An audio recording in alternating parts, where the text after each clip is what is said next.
ఏపీలో కూటమి ప్రభుత్వం అధికారంలోకి వచ్చిన తర్వాత విద్యారంగంలో అనేక సంస్కరణలు తీసుకువచ్చారని కేంద్ర మంత్రి రామ్మోహన్ నాయుడు అన్నారు. శ్రీకాకుళంలోని ప్రభుత్వ మహిళా జూనియర్ కళాశాలలో జరిగిన మెగా పేరెంట్ టీచర్ మీటింగ్ లో ఆయన పాల్గొన్నారు. గత ప్రభుత్వం విద్యారంగాన్ని రాజకీయ ప్రచారానికి వాడుకుందని రామ్మోహన్ నాయుడు విమర్శించారు.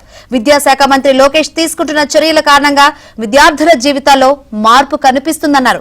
గడిచిన ఏడాది కాలంలో ప్రభుత్వ పాఠశాలలో అడ్మిషన్లు గణనీయంగా పెరిగాయని రామ్మోహన్ నాయుడు తెలిపారు. ఇంకొక dynamic young collector and magistrate జిల్లా శ్రీకాకుళం జిల్లా కలెక్టర్ అండ్ మెజిస్ట్రేట్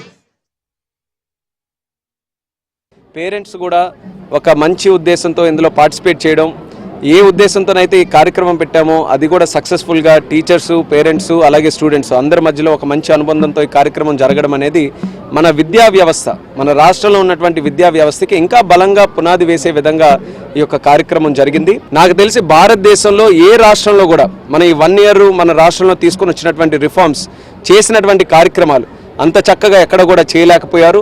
అటు విద్యాశాఖ మంత్రివర్యులు నారా లోకేష్ అన్న గారు ఎంతో స్ఫూర్తిదాతగా ఈ యొక్క కార్యక్రమం మెగా పేరెంట్ టీచర్ మీటింగ్ అనేది నిర్వహిస్తున్నారు. ఒక ఇంపార్టెంట్ చేంజ్ నేను చెప్పాలి అంటే, గతంలో గవర్నమెంట్ స్కూల్స్లో అడ్మిషన్ రేట్ అనేది చాలా తగ్గిపోయింది. గవర్నమెంట్ స్కూల్స్ మానేసి కార్పొరేట్ స్కూల్స్కి, ప్రైవేట్ స్కూల్స్కి అందరూ వెళ్ళిపోయేవారు. కానీ ఈ లాస్ట్ 1 yearలో గత జూన్కి ఈ జూన్కి మనం తీసుకుంటే అద్భుతంగా ప్రతి స్కూల్లో కూడా, చిన్న స్కూల్ కావచ్చు, లేకపోతే హై స్కూల్ కావచ్చు, లేకపోతే జూనియర్ కాలేజ్ కావచ్చు, 10 to 15% నుంచి 50% వరకు కొన్ని స్కూల్స్లో అడ్మిషన్స్ ఈరోజు పెరిగాయి గ్రామాల్లో.